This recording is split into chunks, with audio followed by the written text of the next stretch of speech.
Alexander, sou do curso de Licenciatura em História e eu quero continuar abordando com vocês o tema da história da burguesia. Ontem eu fiz uma explanação e eu disse que o meu objetivo era, por meio da história da burguesia, trazer mais para o nosso tempo atual e compreender como que esses processos da burguesia, das revoluções burguesas, enfim, do nascimento da burguesia, vai de alguma forma influenciar os dias de hoje e alterar as estruturas sociais, econômicas, culturais, enfim.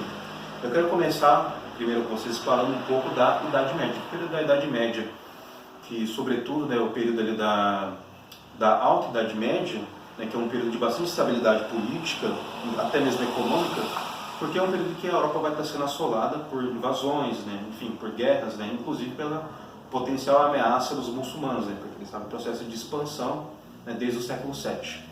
Então o que acontece?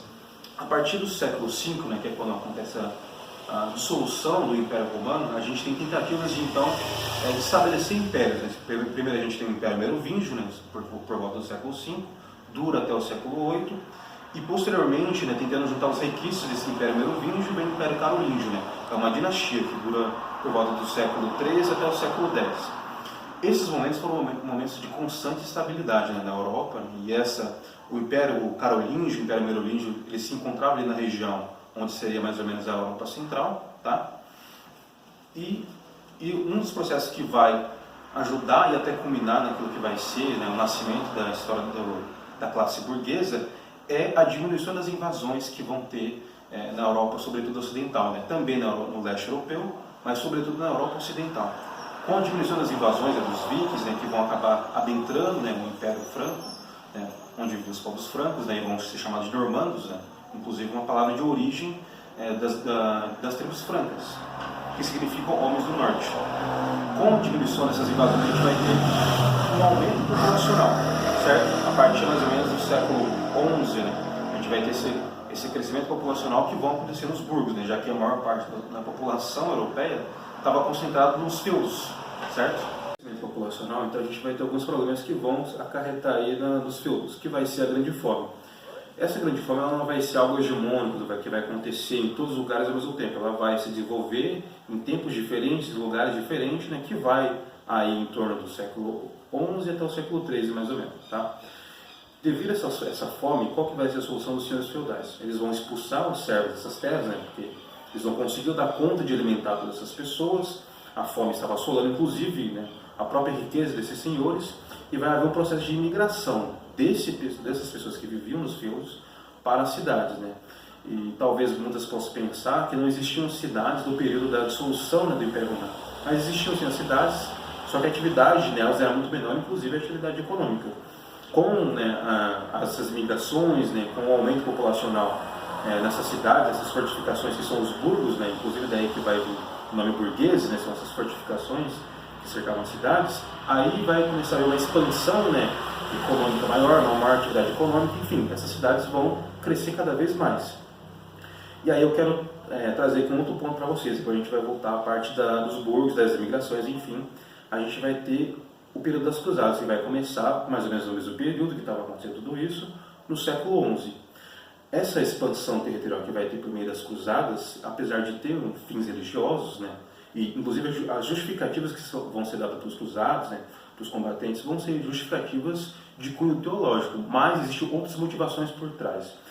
Fora a potencial ameaça de invasão dos muçulmanos, existem também interesses econômicos, tanto da nobreza quanto do próprio clero, que vão em busca de especiarias no Oriente, enfim, esses eram os objetivos deles, certo?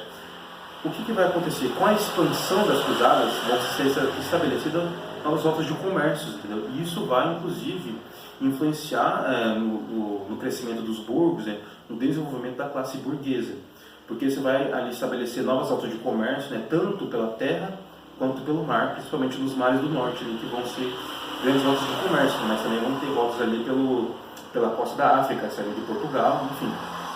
Isso vai influenciar naquilo que a gente vai conhecer como o renascimento econômico, uma expansão comercial, que a gente chama de renascimento econômico, mas muitos historiadores vão questionar esse termo, porque a atividade econômica em si não tinha acabado. O que vai acontecer vamos dizer assim, um florescimento, uma expansão dessa atividade econômica que vai começar a surgir a partir desses processos históricos aqui que eu já apresentei.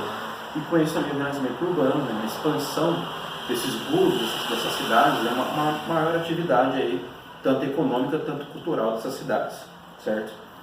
E com isso, né, através desse estabelecimento, né, dos burgueses, né, o fortalecimento dessa classe, as novas rotas de comércio, enfim, as tecnologias que vão ser exportadas, né, do Oriente através dessas expansões territoriais, inclusive, né, uma das cruzadas é financiada pela burguesia italiana, né? A quarta cruzada foi financiada pela burguesia de Veneza, com o objetivo de, inclusive, estabelecer novas rotas, trazer novas especiarias, enfim. Isso também vai influenciar muito naquilo que vai ser o nascimento da burguesia, ou pelo menos a ascensão dessa nova classe, certo? E aí o que vai acontecer? A gente vai ter então uma mudança estrutural na economia. Até então, né, juros era considerado pecado, né, aos olhos da igreja. E os juros, né, a expansão do crédito vai ser algo essencial, né, para a ascensão da classe burguesa. Porque, inclusive, aí vai surgir os bancos e tudo mais, e muitos mercadores, artesãos, enfim, outras classes ali eram classificados como burgueses, vão começar a fazer empréstimos e assim vão expandir os seus negócios. Né? Inclusive, isso é um processo essencial para se desenvolver, vamos dizer assim, o germe do capitalismo. Né? Isso é um processo que vai culminar depois no capitalismo tal qual como nós conhecemos hoje em dia, né? Inclusive nas revoluções burguesas do século XVIII, certo? Bom, tendo essa mudança então no quesito moral, né? Esses entraves que existiam do clero, né? Em relação às relações comerciais, enfim, a gente vai mudar então a estrutura econômica, a forma de se organizar, os juros não vai ser mais considerado pecado, então a gente vai ter expansões de crédito aí para as empresas, tá? Isso vai desenvolver muitas pequenas empresas ali, vão começar a ter mais dinheiro que a nobreza e isso vai gerar um certo ódio, né? Em relação da nobreza em relação aos burgueses, já que eles vão ter tamanho e riqueza maior do que os próprios nobres, né? E aí é quando a terra começa a perder o seu valor e o capital começa a tomar um novo espaço agora na sociedade. O poder já deixava de ser representado pela terra e passava a ser representado pelo dinheiro, pela quantidade de capital. Então, com o estabelecimento, né, então, dessa nova classe burguesa, né, com a expansão do crédito, enfim, com os juros agora entrando dentro desse sistema econômico, a gente vai ter então o estabelecimento da burguesia. Ela vai começar a ganhar mais espaço, vai começar a exigir inclusive participação política, mas isso ainda é algo que vai se aprofundar mais para frente na história. Até o momento a burguesia vai então buscar ganhar mais espaço, cada vez mais espaço na sociedade. Eu quero ressaltar com vocês aqui também alguns acontecimentos históricos que vão desestabilizar o poder da nobreza e também dos feudos, que é a peste negra, o fim da Guerra dos 100 Anos, né, que durou entre 1357 a 1453, certo? E a queda do Império Bizantino. Esses três acontecimentos, né, que vão acontecer em períodos próximos, eles também vão ajudar a enfraquecer a nobreza e o clero e também, né, os feudos, e vão fazer que com as imigrações, né, para os burgos aumente cada vez mais. Então o que vai acontecer? A peste negra vai ser um acontecimento que não aconteceu só na Europa, aconteceu também em outras regiões, né, como na Ásia, inclusive vem da Mongólia, se espalhou pela China e vem através das rotas de comércio, né, principalmente vindo pela costa da Itália, certo? E aí o que acontece? Esses acontecimentos, né, do qual aqui eu destaquei, eles vão ajudar no enfraquecimento do clero e vão dar mais espaço para a burguesia. Por quê? Primeiro que a igreja e a nobreza não vão conseguir dar as respostas em relação à peste, né? A igreja vai falar várias coisas, que foi pecado, população. Então, muitos governantes, monarcas, né, inclusive a própria burguesia vai ajudar nisso em certo momento, eles vão usar técnicas, né, de lidar com pestes que vindo também da Ásia, né, inclusive, né, mas aí uma coisa que os europeus vão trazer da Ásia através dessas novas rotas de comércio, né, que eles vão estabelecer, que foram estabelecidas durante as cruzadas, certo? Bom, depois desses acontecimentos, né, da queda do Império, do fim da Guerra dos 100 Anos e da peste negra, a gente vai ter as revoltas dos camponeses e dos jornaleiros, né? Na França a gente vai ter uma revolta conhecida como os Jaqueridas, certo? Essa revolta vai causar um grande enfraquecimento da nobreza na França. A gente vai ter também algumas revoltas, né, tanto dos jornaleiros quanto dos camponeses na Inglaterra. E isso vai cada vez mais fragmentando o poder da nobreza. Só que o que acontece? O feudalismo ele não vai acabar no final do século XIV, como muita gente se entende. O que vai acontecer é que ele vai mudar um pouco a estrutura dele, vai tentar se adaptar àquela nova conjuntura histórica, e isso vai dar um espaço maior para a burguesia. Mais diferente do que muita gente acha, né, quando surge, né, o modelo mercantilista, né, de economia, ele não vai ser o modelo capitalista tal como a gente conhece, né, que é o modelo que vai pregar o livre mercado, por exemplo, a não intervenção do Estado. Isso é algo muito posterior na história.